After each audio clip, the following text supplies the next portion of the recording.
Hello, everybody. Welcome to Everest Coaching Institute. Today we will discuss class 12th economics. बेटा इसमें हम government budget and economy का chapter discuss कर रहे हैं, तो उसी की सीरीज़ को आगे कंटिन्यू करते हैं. ठीक है. तो अभी तक हमने बेसिक्स गवर्नमेंट बजट होता क्या हमने सिर्फ वो डिस्कस किए. आगे देखते हैं आज हम क्या करेंगे. So now comes budgetary policy. एक बार आपको पता चल गया कि बजट क्या होता है, गवर्नमेंट का बजट क्या होता है, तो अब हम उसके बारे में आगे चलते हैं, आगे डिस्कस करेंगे बजटरी पॉलिसी क्या होती है. अभी देखो, बजटरी पॉलिसी को फिस्कल पॉलिसी भी बोलते हैं. समटाइम्स आपको 1 मार्क का क्वेश्चन पेपर में आ सकता है कि another name of budgetary policy या another name of fiscal policy. So आपको पता होना चाहिए जो भी क्वेश्चन आए ये नेम्स इंटरचेंज होते रहते हैं. अगर बजटरी पॉलिसी पूछा उन्होंने तो आपको पता होना चाहिए उसको हम फिस्कल पॉलिसी भी बोलते हैं. अगर फिस्कल पॉलिसी पूछा है तो उसको हम बजटरी पॉलिसी भी बोलते हैं. ठीक है. ये आपकी जो बजटरी पॉलिसी या फिस्कल पॉलिसी, ये वो पॉलिसीज़ होती हैं और वो प्रोग्राम्स इसमें किए जाते हैं जिससे हमारे गवर्नमेंट बजट में प्रेजेंट करती है. अभी मैंने आपके साथ डिस्कस किया था कि जो आपका यूनियन बजट जो आपका बनता है वो आपका finance minister of India February every year in February वो हर साल उसको प्रेजेंट करते हैं. वो जो प्रेजेंट करने से पहले, उसके इम्प्लीमेंटेशन होने से पहले वो पार्लियामेंट में अप्रूव होता है. सो उसमें जो हमारे प्लान्स एंड प्रोग्राम्स हमारे उसमें जो हमारे लिखे होते हैं बजट में, गवर्नमेंट का जो बजट हमारा प्रेजेंट किया जाता है, वो सारी पॉलिसीज़ एंड प्रोग्राम्स उसमें जो डिस्कस की जाती हैं उनको हम बजटरी पॉलिसीज़ बोलते हैं. ठीक है. So now comes the aspects of budgetary policy. कि बजटरी पॉलिसी के क्या आस्पेक्ट्स होते हैं. बेसिकली बजटरी पॉलिसी के हमारे 2 आस्पेक्ट्स होते हैं, revenue aspect and expenditure expect. आप अपना रिकॉल करो बजट को कि हम बजट को क्या कहते हैं, बजट में हम क्या डिस्कस करते हैं. बेसिकली हम एक स्पेसिफिक पीरियड के अपने एक्सपेक्टेड रेवेन्यूज़ और जो हमारे expected expenditure for that specific period है वो हम डिस्कस करते हैं. सो बजटरी पॉलिसी 1 साल की बनती है और वो गवर्नमेंट के जो आपकी expected future expenses and your revenues are discuss है. सो एज इट इज़ उसके अकॉर्डिंगली हमारा जो बजटरी पॉलिसी के 2 आस्पेक्ट्स होंगे, revenue aspect and expenditure aspect. यही चीज़ देखो, मैंने आपको बजटरी पॉलिसी, एक बजट जो है आपका एट अ ग्लांस आपको union budget in the year 2020 and 2021 का आपको दिखाया है, जिसके बीच में आपके रिसीट्स में revenue receipts and capital receipts हैं. ऐसे ही आपकी एक्सपेंडिचर में रेवेन्यू और कैपिटल एक्सपेंडिचर शो किए हुए हैं. ये आपका जो इस साल का यूनियन बजट है ये डेफिसिट ट्रेंड शो कर रहा है. सो ये सिर्फ मैंने आपको दिखाने के लिए कि जो बजट आपका इन रियलिटी में जो गवर्नमेंट प्रेजेंट करती है वो इस टाइप से ही होता है. उसमें यही 2 चीज़ें हम कवर करते हैं. ठीक है. So now comes the objectives of government budget. Government अपने बजट क्यों बनाती है, उसके पीछे क्या क्या गवर्नमेंट के ऑब्जेक्टिव्स होते हैं वो हम सारे डिस्कस करते हैं. सो सबसे पहला ऑब्जेक्टिव गवर्नमेंट का क्या है. पहला ऑब्जेक्टिव गवर्नमेंट का मैंने आपको जैसे पहले इंट्रोडक्शन में पूरा डिस्कस किया था कि गवर्नमेंट के ऊपर सोशल रिस्पॉन्सिबिलिटी क्या है, सोशल वेलफेयर, इकोनॉमी का इम्प्रूव करना और जीडीपी को भी इंक्रीज़ करना. सो जीडीपी को राइज करने के लिए पहला ऑब्जेक्टिव गवर्नमेंट का यही है कि जीडीपी की ग्रोथ होनी चाहिए. जीडीपी अगर ग्रोथ होगी तभी आपकी इकोनॉमी डेवलप होगी, प्रोग्रेस करेगी. सो ये आपके जो है ये एक बजट में बहुत इम्पॉर्टेंट ऑब्जेक्टिव, एक सेंट्रल ऑब्जेक्टिव कहा जाता है, जो आपका गवर्नमेंट ने जब अपनी पॉलिसी बजट बनाना है तो उसमें एम्फसाइज करते हैं. ये कैसे आपका अचीव किया जा सकता है. जीडीपी ग्रोथ जो है वो बेसिकली आपके जो है वो 2 तरीक़ों से इंक्रीज़ किया जा सकता है. कैसे 2 तरीके हैं. एक तो आपकी जो है पब्लिक इन्वेस्टमेंट एक्सपेंडिचर को उसके ऊपर ज़्यादा खर्चा करें. जो पब्लिक एक्सपेंडिचर जो पब्लिक इन्वेस्टमेंट के ऊपर मीन्स पब्लिक जो गवर्नमेंट सेक्टर के ऊपर वो ज़्यादा एक्सपेंडिचर करें, ताकि आपकी लोगों को जो आपकी गुड्स एंड सर्विसेज हैं वो अफोर्डेबल प्राइसेस पे सब लोगों को इजीली अवेलेबल हो। और दूसरा क्या है कि वो प्राइवेट इन्वेस्टमेंट एक्सपेंडिचर को वो थोड़ा सा कंट्रोल करें, या कहीं जहाँ पे उनको आना चाहिए वहाँ पे वो उसको इंट्रोड्यूस भी करें, कहीं जहाँ पे ज़रूरत है वहाँ पे टैक्स वगैरह लगाएं या टैक्स रिबेट्स दें, और जहाँ पे ज़रूरत है वहाँ पे सब्सिडीज़ भी दी जाए। सो इन तरीक़ों से जीडीपी इकोनॉमी की हमारी राइज हो सकती है। गवर्नमेंट का पहला स्टेप है, पहला ये ऑब्जेक्टिव है गवर्नमेंट की कि जीडीपी कैसे हमारी ग्रोथ हो सकती है। ठीक है, सेकंड ऑब्जेक्टिव हमारा आता है एलोकेशन ऑफ रिसोर्सेज।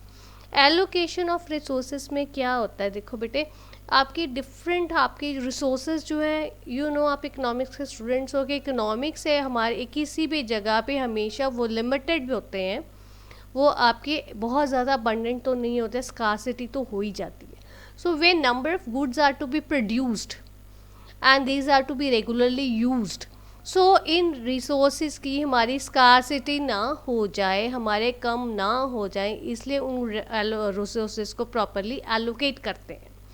ठीक है, तो गवर्नमेंट ने क्या करना है, गवर्नमेंट ने प्रॉपर बैलेंस बनाना है कि जो उनके रिसोर्सेज हैं वो इस तरीके से एलोकेट किए जाएं ताकि प्रॉफिट भी ज़्यादा मैक्सिमाइज हो और सोशल वेलफेयर भी हो, दोनों चीज़ें साथ के साथ चलें, क्योंकि ये गवर्नमेंट की मेन ऑब्जेक्टिव्स हैं दो, कि सोशल वेलफेयर भी बढ़ना चाहिए, प्रॉफिट भी बढ़ना चाहिए, जीडीपी भी बढ़नी चाहिए, सब कुछ होना चाहिए।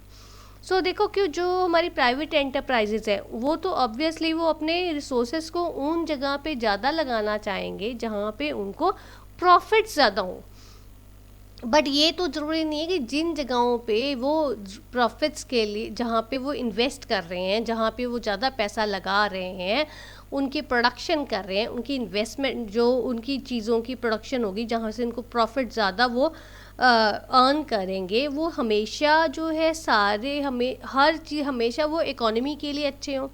देखो कई चीज़ें ऐसी हैं, अब जैसे देखा जाए आप लिकर है या सिगरेट्स है, these are not like human friendly. ये अपनी आप जो लोग लिकर लेते हैं, कंज्यूम करते हैं या सिगरेट्स कंज्यूम करते हैं, गवर्नमेंट अलाउ करती है कि हाँ ठीक है इन चीज़ों की प्रोडक्शन होनी चाहिए, but these are not good for health. But देखा जाए इन चीज़ों की डिमांड ज़्यादा है, तो ज़्यादा से ज़्यादा प्राइवेट एंटरप्राइजेस कोशिश करते हैं कि हम इन चीज़ों को मैन्युफैक्चर करें, इनसे हम ज़्यादा प्रॉफिट्स अर्न करें। सो बट इससे अगर आप हमारे जो प्राइवेट सेक्टर में गवर्नमेंट इनको इंड्यूस करेगी कि हाँ आप जहाँ मर्जी इन्वेस्ट करो, सो उस केस से क्या होगा, आपकी उन लोगों की प्रॉफिट मैक्सिमाइजेशन होगी but social welfare of the economy तो एक साइड पे हो जाएगा। सो इन चीज़ों को ध्यान में रखते हुए गवर्नमेंट क्या करती है, उसने अपने रिसोर्सेज को ऐसे एलोकेट करती है ताकि आपका प्रॉफिट मैक्सिमाइजेशन भी हो और सोशल वेलफेयर भी हो। अब आप बोलोगे कि ये दोनों चीज़ें कैसे अटेन होंगी, ये कैसे हो सकती हैं कि जो आपकी हार्मफुल गुड्स हैं which are not good for health या गुड फॉर सोसाइटी, उन चीज़ों के ऊपर ज़्यादा, उन गुड्स के ऊपर ज़्यादा टैक्स इम्पोज करे प्रोडक्शन के लिए। ठीक है, अब जैसे मैंने आपको एग्जांपल दिए लीकर की या सिगरेट्स की। और दूसरा स्टेप क्या है, आपकी जो आपकी सोशली यूज़फुल गुड्स हैं जो इकोनॉमी में चाहिए, उनके ऊपर ज़्यादा से ज़्यादा सब्सिडीज़ दी जाए। आप जैसे इकोनॉमी का वेलफेयर इंक्रीज़ करना है तो क्या है, जैसे एलपीजी है, एलपीजी के ऊपर सब्सिडीज़ दी जा रही हैं जो लोअर लेवल पीपल हैं, ठीक है, जिनकी जो फाइनेंशियल पोजीशन इतनी ज़्यादा अच्छी नहीं है, उन लोगों को भी अब रूरल एरियाज़ में भी उनको लोगों को चूल्हा जलाने की ज़रूरत नहीं है या उनको लकड़ जला के आग जला के तब उनको कुकिंग करने की ज़रूरत नहीं है। सो एलपीजी इज़ अवेलेबल एवरीवेयर। सो वो क्या है कि गवर्नमेंट ने उन सेक्टर्स में उन एरियाज़ में एलपीजी प्रोवाइड किया है ज़्यादा से ज़्यादा सब्सिडीज़ दे के, ताकि वो लोग उन चीज़ों को यूज़ ना करें और अपना लेवल बढ़ाएं और उनके जो है एनर्जी है, जो उनका टाइम है, वो उन चीज़ों को बनाने में, आग लगाने में, और जो हमारे ट्रीज़ कट हो रहे हैं उनसे हमारे वो आग लगा के वो चूल्हा जलाते हैं, तो उन चीज़ों से आपको एलपीजी वगैरह की अवेलेबिलिटी है, तो सब्सिडीज़ गवर्नमेंट ने दी है so as to upgrade the general level of the economy and the to progress the economy to increase the GDP level of the economy. ठीक है, सो नेक्स्ट आ जाता है हमारा प्रोविजन ऑफ पब्लिक गुड्स। अब देखो प्रोविजन ऑफ पब्लिक गुड्स क्या है। Public goods इसमें हम वो बात करेंगे जो आपकी सारी इकोनॉमी के लिए नेसेसरी हैं, ज़रूरी हैं। अब देखो जैसे जो सब लोगों की कलेक्टिव नीड है उस चीज़ की हम बात करें, फॉर एग्जांपल जैसे एक इकोनॉमी को स्मूथ चलाने के लिए उस इकोनॉमी में लॉ एंड ऑर्डर और डिफेंस जो है कंट्री का वो स्ट्रांग होना चाहिए। अब जो लॉ एंड ऑर्डर और जो डिफेंस है वो स्ट्रांग होने के लिए होना चाहिए, उसके लिए क्या ये बेसिकली कलेक्टिव डिमांड है पब्लिक की, ये पब्लिक गुड्स में आते हैं। सो जो बजट्स में ऐसी एलोकेशन होती है फंड्स में इस प्रॉपर से कि इन सेक्टर्स के ऊपर स्पेशल एम्फसाइज दिया जाए और इनको प्रॉपरली प्रोवाइड किया जाए ताकि हमारी law and order and defence of the country जो है वो हमारा ज़्यादा स्ट्रांग बने। ठीक है, next comes redistribution of income and wealth. Redistribution of income and wealth में क्या है, इससे क्या होता है बेटा, देखा जाए जो आपका टैक्स एंड सब्सिडीज़ हैं उनको ऐसे घुमाया जाता है, गवर्नमेंट ऐसे घुमाती है अपने प्लान्स के थ्रू ताकि जो लोगों के पास इकोनॉमी के बीच में जो पैसा है, इनकम है और वेल्थ है वो इक्वली डिस्ट्रीब्यूट हो। ऐसे ना हो कि जो रिच है the rich are becoming more rich and the poor are becoming more poor. इसीलिए इंडिया में देखो स्लैब सिस्टम है इनकम टैक्स का, तो जो जिन लोगों की इनकम कम है कुछ तो एग्जेम्प्टेड है, सो मीन्स जो उस कैटेगरी में नहीं आते, मिनिमम इनकम स्लैब में नहीं आते, they are exempted from tax and those who are eligible, those who are having good income according to the level of income their tax slab increases, tax rate increases. ठीक है, सो ये इससे आपका क्या होता है, इससे जो आपकी इनकम और वेल्थ है इकोनॉमी में वो प्रॉपरली अच्छे से डिस्ट्रीब्यूट, इक्वली डिस्ट्रीब्यूट करने की गवर्नमेंट कोशिश करती है। ये कैसे किया जाता है, बेसिकली 2 मेथड से किया जाता है कि imposing tax on rich and giving subsidies to poor, कि जो आपकी अमीर लोग हैं उन लोगों को ज़्यादा टैक्स दें, वो लोग टैक्स दें और जो गरीब लोग हैं उन लोगों को सब्सिडीज दी जाए। दूसरा मेथड क्या है कि those people who are living below the BPL, below poverty level, जो उससे नीचे लोग रह रहे हैं उन लोगों को आपको फूड ग्रेन्स जो हैं वो लोअर रेट पे, लोअर प्राइजेस पे गवर्नमेंट सप्लाई करती है so that they are able to consume the basic necessities of life, they are able to attain the basic consume basic facilities of life, जो खाना है, रोटी कपड़ा और मकान, ये सारी चीज़ें गवर्नमेंट कोशिश करती है इन लोगों को लेस रेट पे प्रोवाइड करने की। Next comes balanced regional growth. Balance regional growth में क्या है, गवर्नमेंट का बजट के बजट के थ्रू गवर्नमेंट हेल्प करती है, कोशिश करती है कि आपकी इकोनॉमी में प्रॉपर बैलेंस्ड हो, रीजनल ग्रोथ हो। ये नहीं कि एक एरिया आपका बहुत प्रॉस्पर कर रहा है और जो रिमोट एरियाज़ हैं वो आपके पिछड़े रह रहे हैं, वो आपके पीछे रह रहे हैं, ऐसा नहीं है। गवर्नमेंट ट्राई करती है, पूरा कोशिश करती है अपनी पॉलिसीज़ बना के ऐसे ताकि जो आपके रिमोट एरियाज़ हैं वो भी आपके प्रॉपरली डेवलप हो जाए। ठीक है, नेक्स्ट कम्स एम्प्लॉयमेंट अपॉर्चुनिटीज़।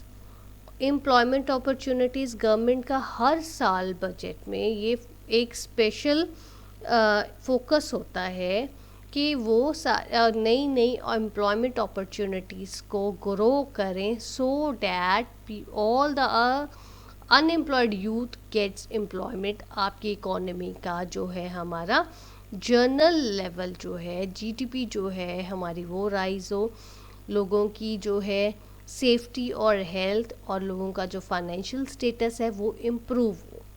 ठीक है, and last comes economic stability.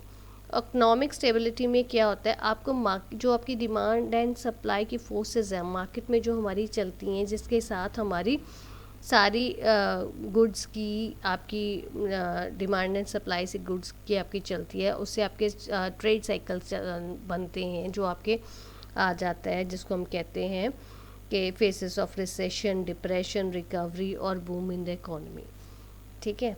सो इन जो गवर्नमेंट है वो पूरी कोशिश करती है कि इन ट्रेड साइकिल से इकोनॉमी को बचाया जाए, सेफर साइड रखा जाए ना, ताकि इसीलिए जो देखो आप जो आपने पहले डिस्कस किया हमने चैप्टर्स में, government reserve bank of India जो है वो अपना इन्फ्लेशन एंड डिफ्लेशन को कंट्रोल करती है अपनी डिफरेंट इंस्ट्रूमेंट से, जो उनकी डिफरेंट पॉलिसीज़ हैं उनके थ्रू आपके जो मैयर्स हैं इंस्ट्रूमेंट्स आप वो यूज़ करते हैं, quantitative and qualitative both, so as to control such situations of inflation and deflation, so the economy should grow, should run smoothly, economic stability हमारी इकोनॉमी में बनी रहे।